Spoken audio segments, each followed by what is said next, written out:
Hey everybody, Mo here, and today I'm bringing you guys a deck guide for dummies on Red Gwen. So Red Gwen, I use this deck to hit rank 1 this season, and it's very strong. It's a very strong deck. You have a lot of agency in your games, which means you have a lot of control over your games. So it's not just like, oh, I didn't draw my one card that I need, so I lost the game type thing. It's like every matchup you play a bunch of interaction, you play a bunch of removal spells like Vile Feast, Hate Spike, Ravenous Flock, as well as a lot of decision making turns of like, okay, am I going to be a defensive style deck? Am I going to be an aggressive style deck now? Do I need to block? Do I need to attack? Like, what exactly is it do I need to do? It's a very high agency deck that allows you to just completely skill diff your opponent, and that's one of the reasons why I really like it, or at least really like it right now in the early seasons. So yeah, before we get into the deck guide, I just want to remind you guys that 86% of the people that watch my videos aren't actually subscribed to me. So if you guys could do me a huge favor, click that subscribe button, drop a comment down below, let me know what deck guide you want to see next, and then join the Discord. Discord is the #1 place for competitive LOR content. So if you're an aspiring LOR competitive player, or just want to hang out and talk about things like what people are playing in their gauntlet decks, what people are playing to climb Masters ladder, post your accomplishments, all that type of stuff, join my Discord. Is the place to be for everything competitive LOR. So with all that out the way, we'll get into the deck guide. So first off, I just want to let you guys know a lot of feedback was given about my written deck guide, which is really good. So I went ahead and wrote another written deck guide, and it's in my Discord. So if you want to see the written deck guide that goes super in depth about every card, all that type of stuff, join my Discord. It's going to be under the hashtag deck guides channel, exactly where I posted my last one, which was on the Bard Alawi. So yeah, so we have that one written and in the Discord right now, and so we're just going to briefly go over the deck, what the purpose of the deck is, and then I'm gonna go ahead and show you guys the games that I used to hit rank 1. They're all going to be voiceover games today because again, when I'm tryharding ladder, it's really hard for me to like play really well and talk at the same time. So I'm usually blaring a bunch of copyrighted music and stuff. So what I did was I just used my like recording software to record the games in the background while I played and try-harded my games, and I'm going to voice over them right now and tell you guys like what my thought process was, why I did certain things, why I mulliganed a certain way, stuff like that. So yeah, let's go over the deck quickly. Basically, this deck's an aggro style like tempo deck. So you play a bunch of cards that are really good. It gives you a lot of agency, and the interactions. So you play like 1 mana 2/1. It's like, oh, this could be good if you try to be aggressive. Also really good blocker against aggro decks. Same with like Elise and House Spider, both really good at being aggressive, but also really good at being defensive against aggro decks. Phantom Butler, really good at being aggressive, as well as just giving you a nice 2 mana fearsome blocker if you need one, a nice 3 power blocker early on to kill any of the like tough weapon units or any of the weapon units from like Jax or Timelines, and then also gives you that hollowed trigger. So really nice there. Vile Feast is just a good removal spell. Arachnoid Sentry, it can be good, again, either offensive or defensive, depending on how you want to use it. Pairs up well with Flock, so you can just go like Sentry, Flock, and Misfortune on 3. Sentry, Flock, a Gwen in the mirror match. You can stun a good blocker, just attack for a bunch. If someone plays a Nasus, you can stun the Nasus so they can't attack you. A bunch of stuff like that.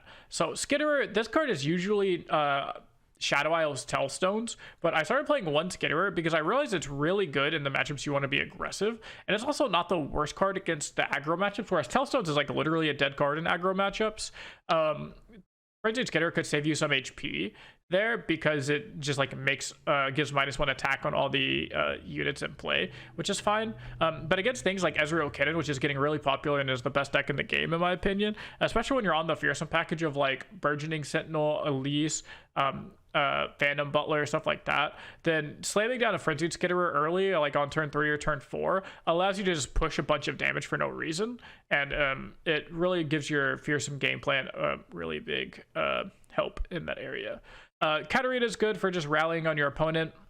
This applies a shit ton of pressure. Literally against anything but aggro, it's super nuts. Your opponent has to deal with it on site, and even against aggro, it could be fine as a 2-for-1 where you play it on like turn 3, use the Blade's Edge to kill off a 2/1, and then use Katarina block and kill off a Misfortune. Like, you're not really looking to use her as a rally against aggro, as much as she's just good to go like, okay, I'm gonna kill 2 units with 1 card and kind of just run your opponent out of gas there.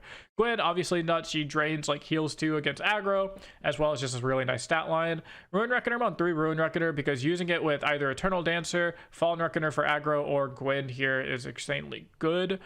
Fallen Reckoner locks your opponent out of blockers a lot of the time. You can put them in what I call a Fallen Reckoner lock, where it's just like, hey, I'm just gonna block your like good unit that can block, make something else unblockable, block, kill the thing that can block, make something else unblockable or that it can't block, and your opponent just can't really do anything about it. And then of course you pair Fallen Reckoner with the Eternal Dancers earlier mid game, and then all of a sudden you're just burst speeding out a bunch of damage that your opponent literally can't deal with, and it's kind of broken. And then at the very top end we have Harrowing. This is just going to be your combo finisher. Most decks in the game can't deal with Harrowing. Literally the only deck that can is Kin and Ezreal and like Ionia and Nami, because they're playing denies.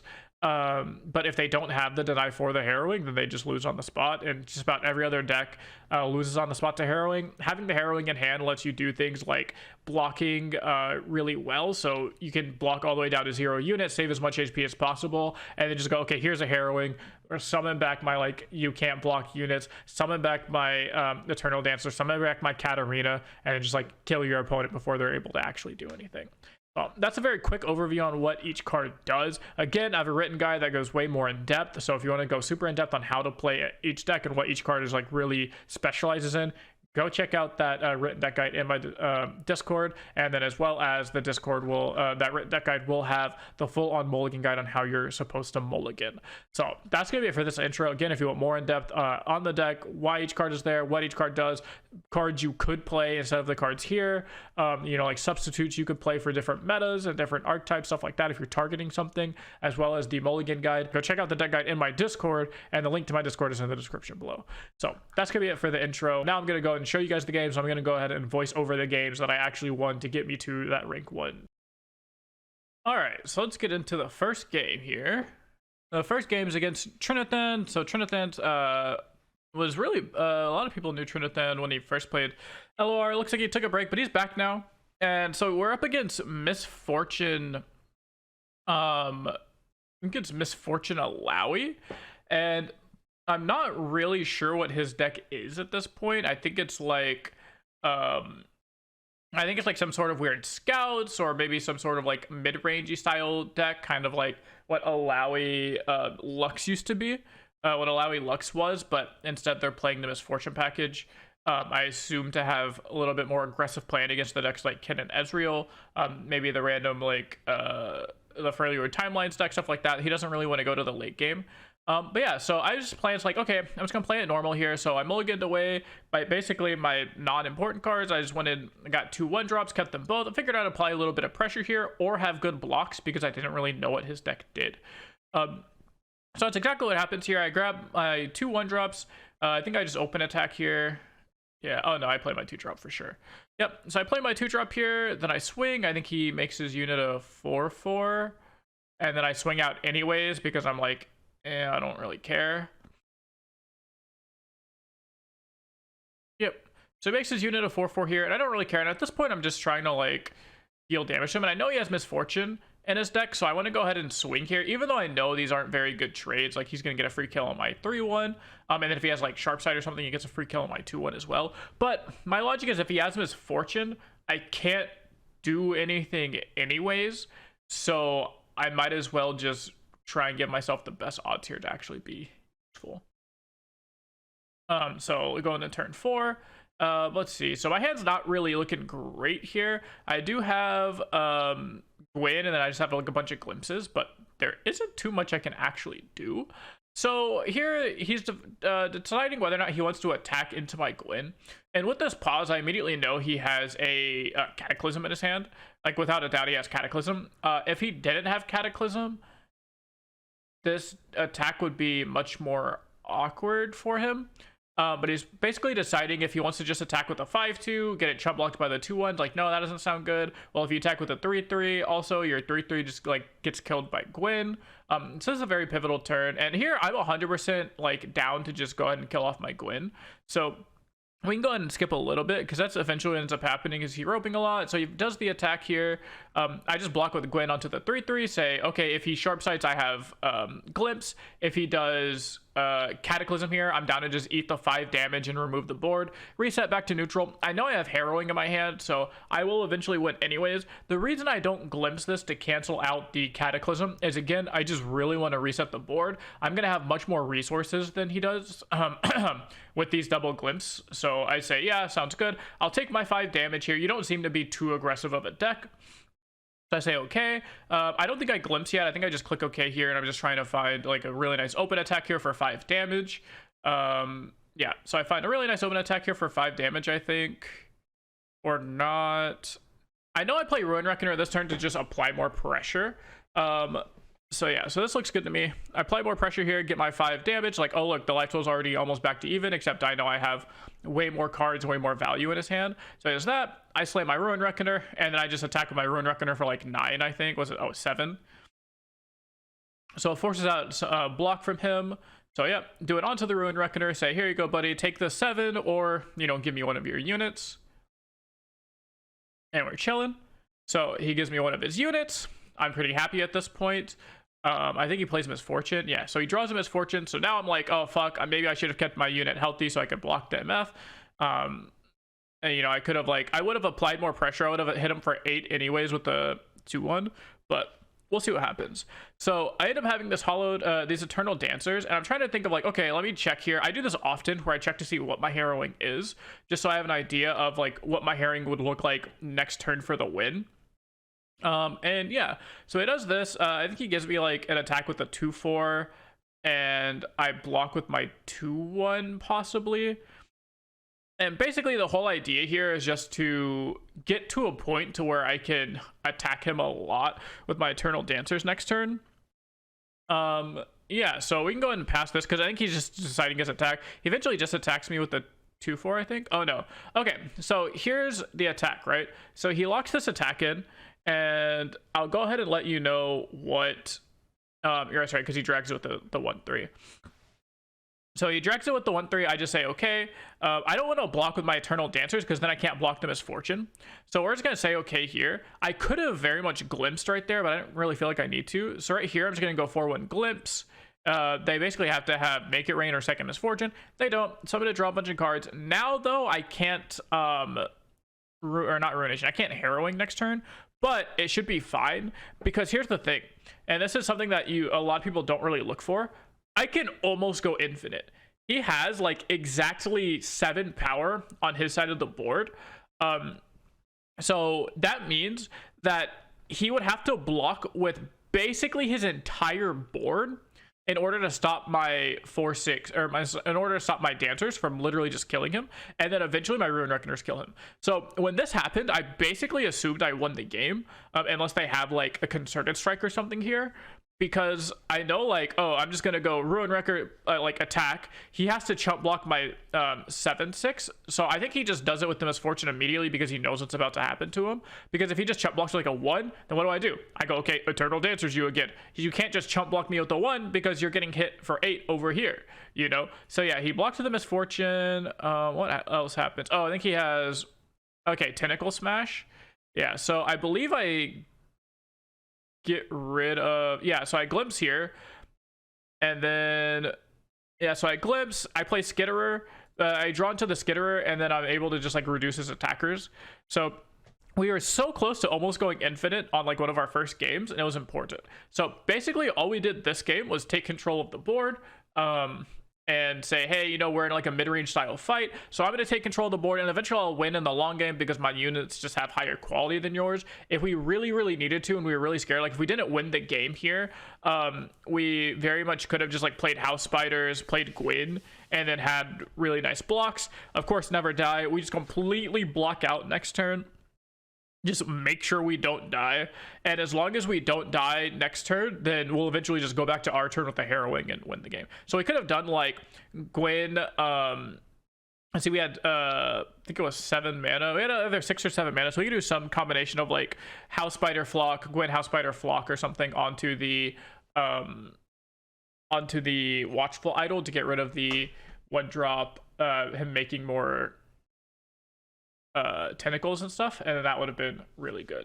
So yeah, let's go on to the next game. All right, next game in here, let's go make it full screen. So next game I'm against, so I didn't know this at the time, but apparently, this is Jay Sensational, but I didn't know this, like his name. I don't really pay attention to stuff when I'm like tryharding.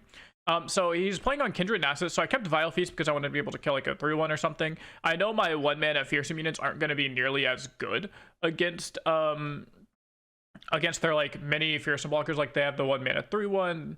They're on Nasus, but for some reason I was thinking they were playing the Camavoran Soldier, so, or Camavoran what is it, dragon or whatever. So whatever the thing that makes the mist is. So here he passes again, I play my 1-drop, and then I think I just open pass, and the idea is to get my opponents just completely spend their mana. So here I'm trying to decide what it is I want to do. If I want to take this pass, if I want to keep Vile Feast open for the 3/1, so that way they can't just go like play 3/1/0/1, what is it, the calling, like Rite of Calling, go get a champion. I'm trying to decide if that's something I need to be paying attention for, and then I realize that's probably not worth not developing, because if they do that play of make 3/1 and 0/1, then eventually what I can do is I would just play Katarina next turn, and then I can just kill off the 3/1 with a dagger. So here they play I open pass because it's their turn 3. They're kind of wanting to play like Undying or something important here, and I don't want to just like slam Katarina into like double Vile Feast or something. So here they play Undying. I don't want my Katarina to immediately get hate spiked while I can't deal with it. I would much rather wait for 1 mana, wait for extra mana, so that way I can do like hate spike and Vile Feast. So I'm just gonna take my 2 damage here, not be too excited about it, but you know, not be too angry about it either. And then I think I I have Gwen in my hand here. So it comes down again, I'm just saying like, okay, what are you doing here, Mr. Opponent, Jay Sensational? I think I slam Katarina because I don't want my, at this point, if he tries to go for a hate spike, I can beat it. And I also have to play around Black Spear. And so if I play Gwen, he just goes like, kill off my 2/2 Black Spear you, right? And I'm extremely sad. So if I play Katarina, if they do that same play where they Black Spear my Katarina, well, then at least I'm not, he's going to be harder for him to kill my Gwen, because hate spike kills Katarina, but hate spike doesn't kill Gwen. So that's kind of my logic here. So we'll see what he does. I don't actually remember what he ends up doing here. We can skip forward a little bit. But yeah, that's my idea right now, is just try to apply pressure and try and kill him. Because also this way, if he slams on like Kindred or something, then I'm not really scared at all at really anything. So here he goes for the hate spike that we kind of guessed he had. We're able to try to kill it here with the 2 mana spells. I think he has Deny. Yeah, so he just has Deny, but he sacks a Mana Crystal, which is huge, right? Because now he's like gonna be a mana behind us the entire game. Rolls Elusive, which like kind of tilts me, because I'm like, great, now he's gonna have a fucking elusive Kindred, and I'm gonna be very sad. But I just say, you know what, there's not too much we can really do about it, so I'm just gonna go ahead and play my 1-drop, play my Gwen, see what happens here. Because here I'm thinking, if he wants to pass to me and say like, hey, what do you got, then I'm down to just like pass back and say like, no, fuck you, you can't play cards. And then kind of like just get to a point to where either I get value from the Ruin Wrecker, get like a glimpse from my Gwen or something. So here he passes, and I just like take the pass. I was like, yeah, sure, man. Like next turn I'm getting to play my Eternal Dancers that you literally can't deal with. And the Eternal Dancers is going to bring back Katarina, and I'm really happy. So they play Forsaken Bakai, and I'm like, okay, that's kind of weird. So you definitely don't have like, you know, a Kindred in hand or something. Because if they did, they probably wouldn't be... playing, you know, using the elusive on their 2/1. They probably just don't have any good unit, like they don't have a 4/1 or anything. Otherwise they probably put elusive on there. So here he gets done predicting whatever he's predicting, and I just slam Eternal Dancers, because I figure the only way he can actually kill Eternal Dancers here is like Black Spear, and that's not a really common thing to do, because he'd have to have a thing to like kill off his unit and have double Black Spear. And if he commits that much, like 3 cards to killing my Eternal Dancers, I just glimpse and laugh at him. So here he has a way to kill off the Eternal Dancers. I say, okay, sounds good. I'm just gonna slam the pass button. If you can't kill my Eternal Dancers, I'm just gonna revive a Katarina, and I'll be happy with that. You know, I'll go ahead and I'll just revive a Katarina and just smoke you real quick. So doesn't have Black Spear here, or at least doesn't, or I'm gonna say he doesn't have Black Spear, he doesn't use it. So I think I just full swing before he has a chance to play Nasus. Or no, okay, so here I'm thinking he has Nasus, right? And I have 7 mana. So I can easily just like play Gwen, play Housebiter. The issue with that is I don't have a spider for the defensive turn. But what do I have? I do have a glimpse for the defensive turn. So we can just play our Gwen here, and then if he plays Nasus, we just sentry it and we just smoke him for a shit ton of damage. So we play our Gwen. I think he takes a while here and ropes me. Yeah, so he ropes me down, just plays like a darkened weapon, and I'm like, okay, sure, man. And I think I just full send it. Yeah, I just full send it because he only has 2 blockers. And so I'm reviving a Katarina. I don't need to... here I'm debating whether or not to glimpse here just to have the extra power and extra units to try, again, bait out that Nasus. But I don't need to hallowed my 3/6. Oh, I don't have any hallowed stacks anyways. But yeah, the fact that the 3/6 is enough to bring back Katarina is good for me. So this is why he buffed this up, so it's enough to kill off the Eternal Dancers. I think this is probably the Black Spear I was trying to play around the whole game, and we're just gonna hope he doesn't have like multiple things. So here he has oh, it's glimpse. So he goes to glimpses Bakai, and I'm like, okay, well in that case I'll just glimpse my Katarina back. And he doesn't Black Spear me, so I'm like, okay, well I guess he just like doesn't have Black Spear, and we just like casually put him down to 4 HP because this glimpse makes my fearsome units become really big. And then I just say like, okay, sounds good, man. Here's like, you know, 13 damage real quick. Go to 4. I hold on to this blade. Oh no, he slams Nasus. Okay, so I'm just gonna blade his face here. Put him down to 3, so that way if I can get Katarina's back in the future, you know, there's a real chance for burn, as well as like if I level up Katarina, all that type of stuff with my Ruin Reckoner, or sorry, level up my Gwen with Ruin Reckoner, then I'm happy there. So if he open attacks me, I'm going to be pretty sad. I'm gonna be a little sad if he open attacks me because I have to sack a unit, but the good news is he isn't leveling, which is good. So instead of open attacking, he decides to play this weapon on a weapon. I guess it was a different weapon. I get the 2 weapons confused, but he like sacks his unit to give his Nasus level up condition. So I just slam my Ruin Reckoner, make it so his Nasus can't block me, and then I immediately just hate spike my 4/3. The reason I hate spike the 4/3 is so if he plays any other unit this turn, I can immediately make it not block, right? So we're going to do that. We're just going to immediately hate spike the Nasus. Again, just so the Nasus doesn't level, so it doesn't get spell shield, so it doesn't get too big. Because at this point, the only way we lose is just some really big, a really big atrocity, right? If he just go like spits out units, kills it off with his weapons and shit like that. That's the only way we lose. So we're just going to try to avoid that situation. So there he Black Spears Gwen. I assume he drew the Black Spear off the top here. Oh no, it's from the far right of his hand. I'm not really sure why he didn't Black Spear me last turn, but I think I would have just assumed he had Black Spear off the top. So I just slammed the pass button again here. Second Black Spear, and I'm like, okay, whatever, man. So now I know he has like literally nothing he can do to block. So I'm just gonna slam down the biggest units I can. So I'm gonna go wide here, go wide, and then I think I'm just gonna open attack him for lethal. And yeah, he just can't deal with the amount of pressure that I'm bringing to the table. So that's the way to play around these mid-range decks that are supposed to beat you, is you kind of just like, again, take control of the board. Find out what you can do to play around their kill spells. Take passes you need to gain tempo and gain control. So like right here, this open attack on 3, very big. Because if they slam a bunch of stupid shit, then I can just go, okay, slam Katarina, right?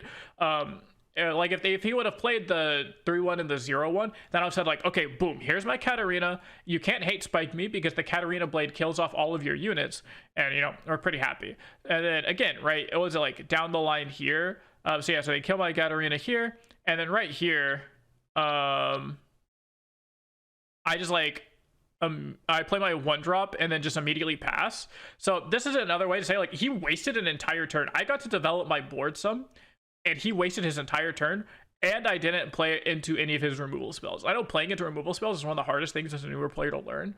So hopefully this teaches you that sometimes you just say like, okay, sounds good. You wait for them to commit their mana, you wait for them to do stuff, or you wait to a point to where like they can't remove this. So like we know dealing 4 damage with that Black Spirit is a pivot point for them, or it's a point to where they can say like, oh, I'm gonna kill anything with 4 HP. So we say, okay, what about something with 6 HP? It's like, oh, you can't deal with that?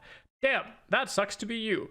And then so boom, we're all of a sudden able to like just do these super power turns here, where even though he ends up having 2 Black Spears in his hand, we're still able to get like, you know, a Katarina in play, a you know, his really big attack here for like 14 damage and almost just like, or 13 damage, and almost just one shot our opponent on this like turn 7 attack. So yeah, very, very, very good. So let's get into the next game. All right, so into the next game, we're against Mithrander, and they're on Freljord Jax, which I think is really weird because you're not in Freljord timelines, nor are you in Jax timelines. I think the idea is to like put weapons onto a Braum and then make your Braum an actual threat. Fortunately, we have Vile Feast, or sorry, Flock, so let's talk about our mulligan. So here we mulligan everything away because I don't think Vile Feast will be very important. Hate Spike for the same reason, and we kind of just went early game pressure. So I considered keeping House Spider, or sorry, Frenzied Skitterer, but I realized I would much rather just like find a Gwen, find my 2-mana Fearsome unit, stuff like that. So we go and mulligan everything away. We find our 1-drop, we find some Flocks to go ahead and deal with the like Brahms and stuff like that later on, and then we find a Gwen, so that makes me pretty happy. He's roping us. Let's see here. So yeah, so we're just gonna play our 1-drop here. Yeah, and we don't get attack token. Hopefully we draw a 2-drop. I don't remember. So another 1-drop. So I'm just like, yeah, fuck it, dude. I'll play this out. Oh, I think we get punished by like the 1/4, exactly the 1/4 artisan, but if it's not the 1/4, then it doesn't really matter. So there's exactly one weapon that they can hit here to give themselves a good block, and it's exactly the +1/+2 at impact unit. So they hit it, and you got to kind of shrug your shoulders and be like, okay, you know, sometimes your opponent's just a gamer, and that's perfectly fine. And yeah, sometimes they just hit. So here's Jax. I say, sure, sounds good. I think I end up blocking the 2/1 here with my 2/1 and just say like, yeah, man, sounds good. Because eventually we just get this Gwen that's just gonna kind of take over the game. So we have a Gwen here. They have big old Santa Braum. Our Gwen's gonna go and put him down to 1 HP. And, you know, if he does this, we just flock it. So I'm super happy that he does get a 3/3, but I'd much rather progress my Gwen and actually remove the Santa Claus before he gets to start putting weapons and stuff like that on it.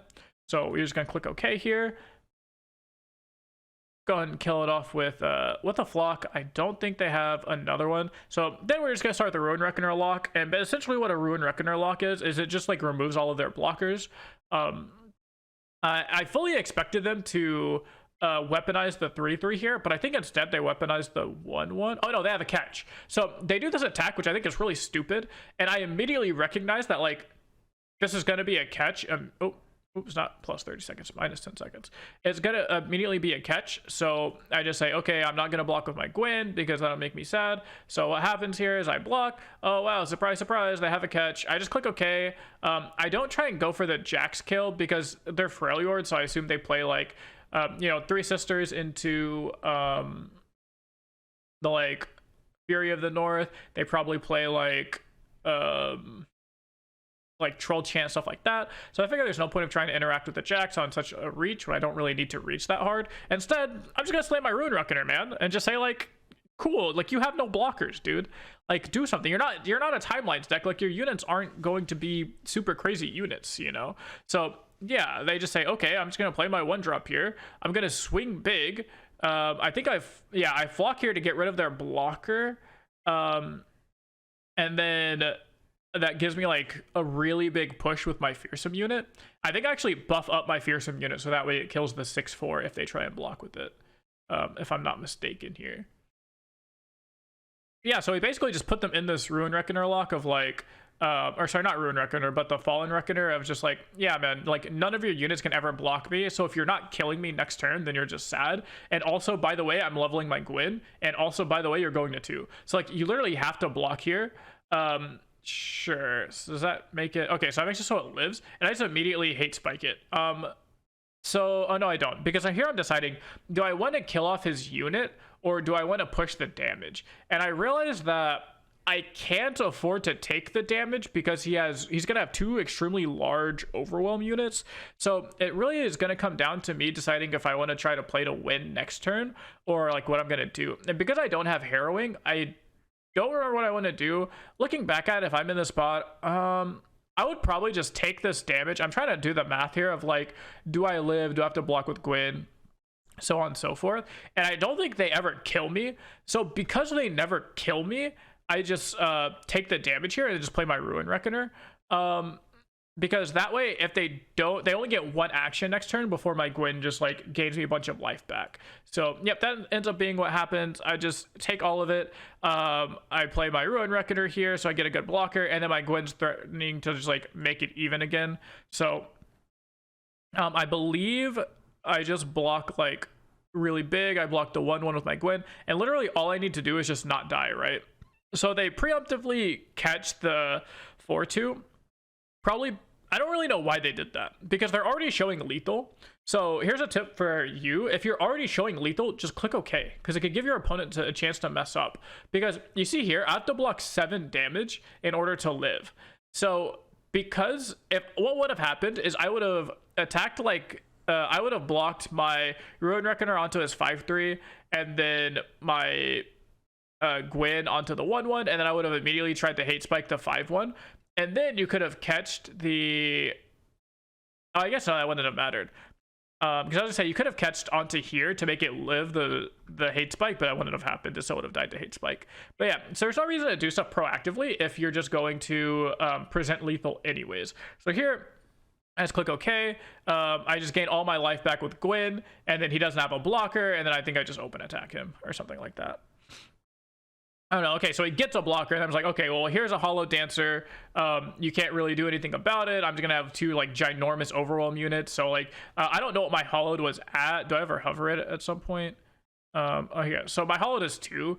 So I'm hitting him with like a 5/7 overwhelm. It'll bring back another like 4/3, and I actually should remove his blocker when I attack. So with burst speed, remove this blocker, and I'm hitting you with like 2 big overwhelms and a Gwen and Gwen drain for 3. So any 1 point of damage at that point kills you, and they just straight up didn't have an answer to it. So all right, so now we'll go to the last game that I needed to hit rank 1. All right, and then for the last game to get here to rank 1, we play against AJ Tepro. And we've actually already played against him a couple times today, so I kind of had an idea of what his deck was. And I throw out early shit emotes because I was just trying to tilt him. Because I think I literally just beat him like 2 times in a row, and I immediately queued into him for a 3rd time. And so I threw out early shit emotes, thinking maybe I could tilt him into just auto-conceding and giving me rank 1. But it didn't work. So we end up playing a game. It's not a very long game, I don't believe. So we'll talk about the Mulligan here. Mulligan, literally nothing good at early. His deck is Fizz, Twisted Fate, and he's trying to use the new weapon that makes all your skills and spells deal 1 extra damage. So I figured I could just apply early pressure and stuff and just kind of kill them. His cards are pretty bad, so I just have a way to kill TF, and that's all that really matters, is that they don't level TF on me.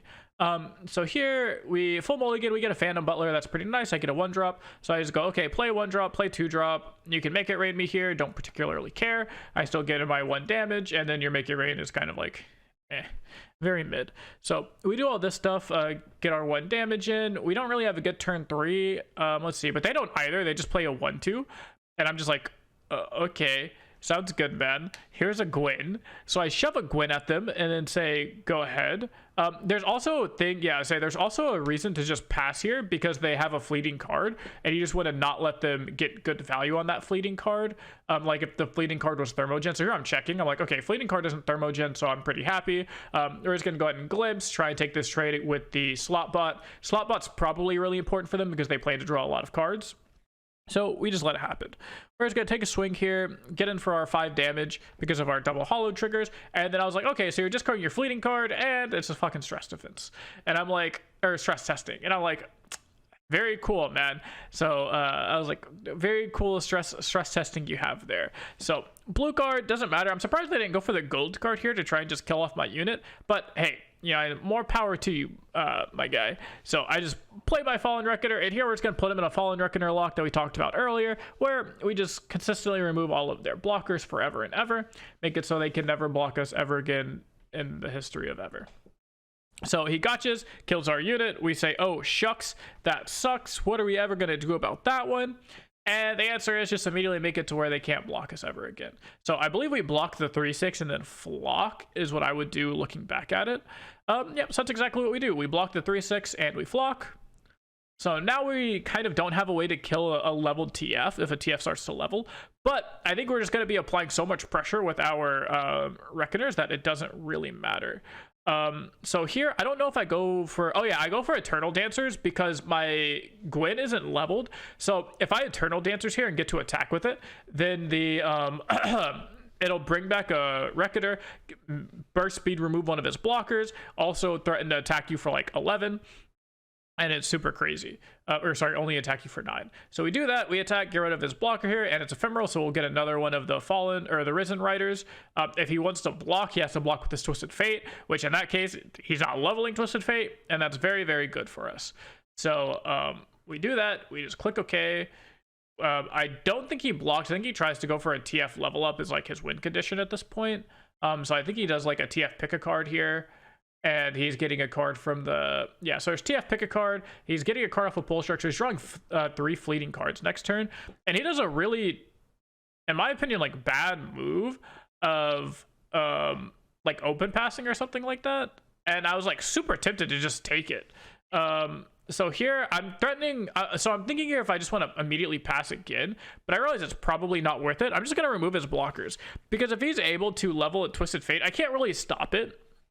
And so I just say, like, go for it, dude. Like, I'm just going to remove all of your blockers here. I'm going to apply more pressure. I'm going to play more units because, again, you have to play many, many, many more units. Otherwise, you literally cannot block me ever because my units are going to have, like, Fearsome. You're just not going to have blockers. So here he discards both fleeting cards. I think his TF's, like, leveling for sure. Yeah, so his TF levels next turn, and I just say like, okay, so here I think if he threatens a pass, I'm gonna take it because I don't want him to get more value by being able to play like Zap Sprayfin and then like so level TF this turn and then do stuff. So he does that, and I realize he can't really level TF this turn anymore. So what do? I just apply pressure here. I'm just gonna open attack, remove his 1 blocker, and basically say, okay, buddy, if you can't just kill me here, then I don't particularly care. Actually, no, I think I just play my units out. It would make sense for me to play my units out here instead of open attacking. Because, I'm not sure. I think it would probably make more sense to just play my units out. But anyways, we have enough to like remove all of his blockers. The important thing here is my 5/6 is bigger than my overwhelm units. So pretty nice that she's not going to die to the 2 damage red card. Because red card's going to deal 2 damage thanks to the weapon on the slot bot. So red card only ever deals 2 damage to like all my 4/3s, and then gold card will stun my 5/6, and then I just say like, okay, you can remove like 2 units or something like that. So here they're able to remove 2 units, and then I'm still going to hit you for 6 damage because you can't remove all of my what was it? I don't think he can remove all of my 4/3s or something like that. So anyways, he like he's not able to kill like all my level up or these animations are going off and the game recording stops going off. But yeah, so he basically just ends up dying to my big units. Something I definitely could have done there was just like develop these Fallen Reckoners. That, looking back at it, that's for sure what I should have done. It's just develop the Fallen Reckoners and then just say like, you know, that way, because this was actually really close to him living. But if I would have developed the Fallen Reckoners, there's like no way he ever survives here ever. And we're big chillin', right? So looking back at it, that's definitely what I should have done. But anyways, I go on to win this game. I hit rank 1. Not rank 1 right now, so there's no reason to show you the leaderboards because I'm just playing a lot, learning new decks and stuff like that. But yeah, so Red Gwen, extremely strong. It's what I used to hit rank 1 this season. Highly recommend it. Again, I hope you guys enjoyed this deck guide. I hope you guys enjoy these gameplays of the decks. If you did, make sure to subscribe, leave a comment down below, let me know what deck you want to see next on these deck guides, and enjoy the Discord because a bunch of competitive stuff's in there. Written deck guides are in there. All that stuff is in the Discord. My Discord is #1 place for competitive LOR. So join that, sub here on YouTube, get notifications everywhere. I'll see you guys in the next video.